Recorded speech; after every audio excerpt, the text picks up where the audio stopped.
One of the things I always tell my real estate investing students is I tell them in your leads, you will find your personal house. See, in real estate investing, we go off market. Sometimes we will find properties on market through the MLS. I get it. But since we're already marketing direct to sellers, if you want to find your next personal property, they will probably be in your leads. Now, what do you want? Do you want a ranch? You want a 2-story house? You want a big house? You want a small house? You want a big yard? All those things you can determine by coming up with your list and marketing to them. The coolest thing I've ever heard about having a personal home is being able to use the property that you live in to pay for itself. And that really had me interested. The first word I saw about this was an estate. And as I looked it up, it said that an estate has 8 acres or more, and it typically has a house on it that has 3,000 square feet or more, and the land is used to pay for itself. And so that just caused me to get curious and dig a little bit further. That had me go into find the word homestead. And essentially a homestead is an estate. And the homestead, you set up all of these different things on your property so that way you can feed yourself and so that way you can become self-sustainable, while it pays for itself. So today I wanted to give you a couple ideas about, number one, the property that you can have and the things that you can set up on your homestead, and also how you can fund and finance your homestead so that way you can become self-sufficient and live on your property happily ever after. Let's get into it.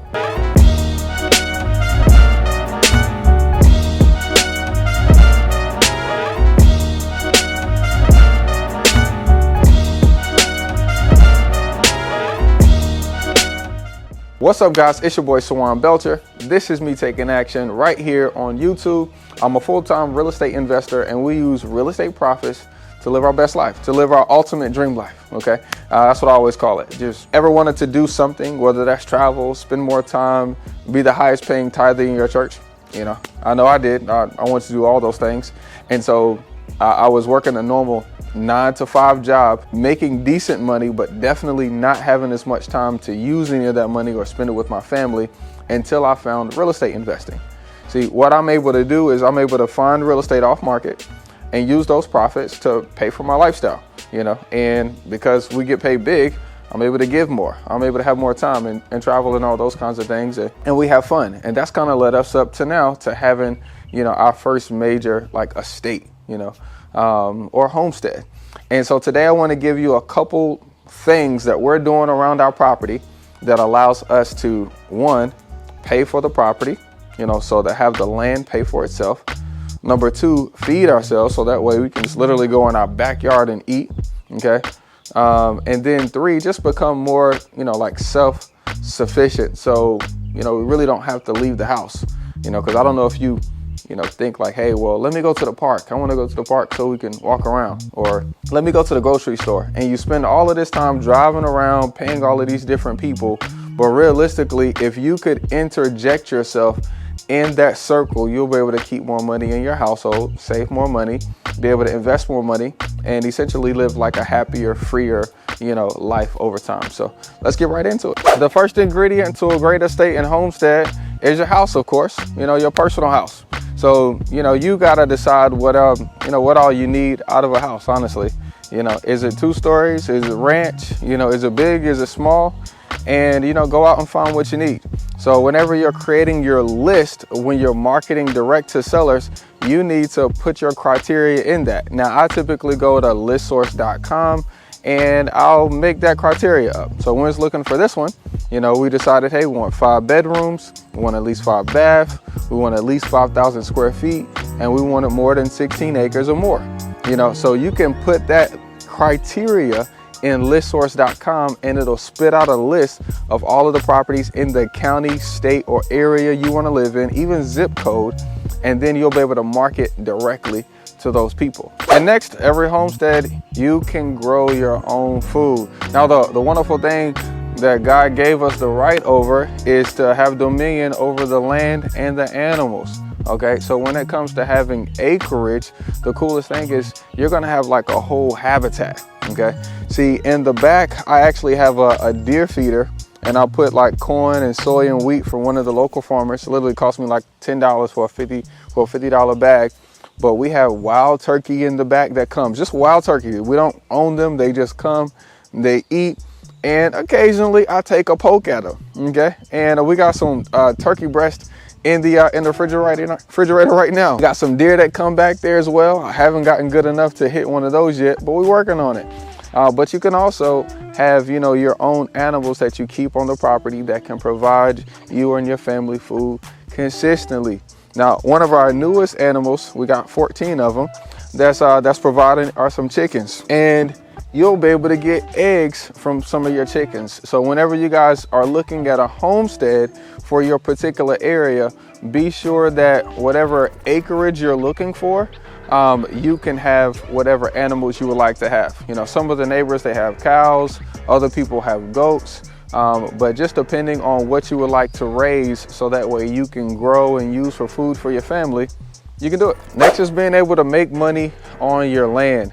Now, the cool thing is we have other videos talking about making money with land, but there's so many different ways. I mean, the guy across the street, I think he has over 140 acres of land across the street. But one of his methods of making money is letting the grass grow up, okay? Cutting the grass, letting it dry, and then using a machine on his tractor to ball that dried grass up. Now it's called hay, and he sells it to local farmers, he sells it to local stores, he sells it to whoever needs hay. And I just thought, like, that's just awesome. You know, that's just awesome to be able to have something as simple as grass grow up, you cut it, you ball it up, and you're able to sell it. Okay. Mr. Scott, my old band director, he picked up 20 acres right in Clemens, and he has a picking pool. So he has green beans, strawberries, and muscadines. And whenever it's time for those to harvest, he just puts up a sign in his yard and says, hey, come on over here, pick and pull. He has baskets, people can pull the fruit or beans that they want. He weighs it, people pay him for it. You know, or like my guys, the McLaurin Farms. I love what they do over there. So they have Woods of Terra. They got the Christmas lights events, but they have about 100 acres. Okay, and they live on the property as well. They have a homestead. They have a homestead estate.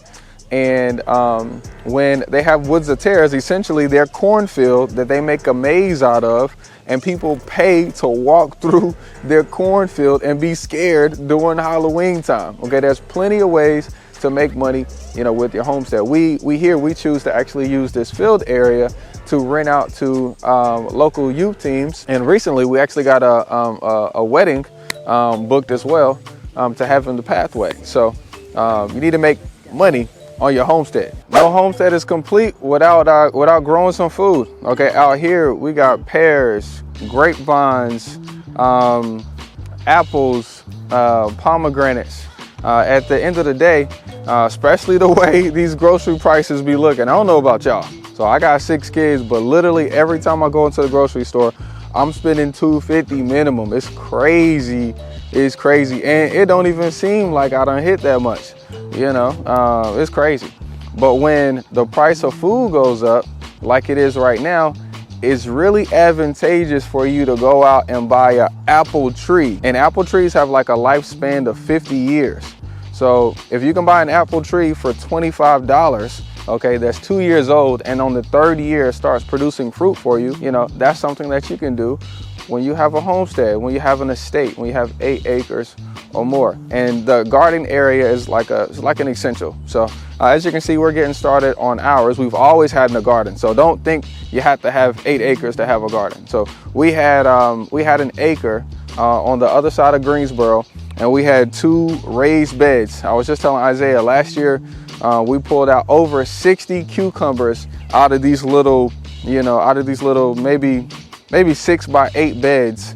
You know, we had zucchini and tomatoes and watermelon and all those kinds of things every year that we lived there, you know. But whenever you have a homestead, you can actually do it bigger and better. So you'll be able to supply actually like a year's worth of fruit and vegetables, you know, for your family. And every homestead has to have a backup source of energy. Okay, at the end of the day, when something goes out, you know, when power goes out, you know, you need to have a backup source. So we actually got a generator, and we have a propane tank that we actually owned underneath the ground. Okay, we also got a second source of heat with our outdoor wood burner. You know, we just literally tree falls. I got some stacked up back there to dry for the winter right now. You throw it in there and boom, you got heat, even if the power goes out, you know? And so, look, I just wanted to highlight some things that you might want to have, you know, at your homestead or at your estate. You know, at the end of the day, I know when I was a child, nobody really talked to me about these kinds of things. Now, I did see shout out to my Uncle Mook and shout out to my Uncle Willie, because Uncle Willie did have 100 acres and he had a farm. He the way he kept up the farm was he actually employed prisoners to come out and keep up the farm. Shout out to Uncle Mook. He didn't have as much money, but he definitely had a couple grapevines, some chickens and things like that. But I always thought that was like a country mentality. I never thought that was like a business savvy way to live life. Your personal home, which is your main expense, can become an income stream with this kind of model. And since we're in real estate, since we already talk to sellers, since we already pull lists, you know, since you're already buying houses, you may as well buy some stuff that really counts. Okay, and that's all I'm saying. So I just want to encourage you and inspire you, if you're looking for, you know, your first property or your next property for you and your family to live at, you know, maybe consider, you know, I still don't like the word homestead. I like estate. You know, I don't like the word farm. I like manor. So maybe you're going through that transition, you know, that I'm going through right now. But just know that it's possible for you. You guys have an amazing day. Peace.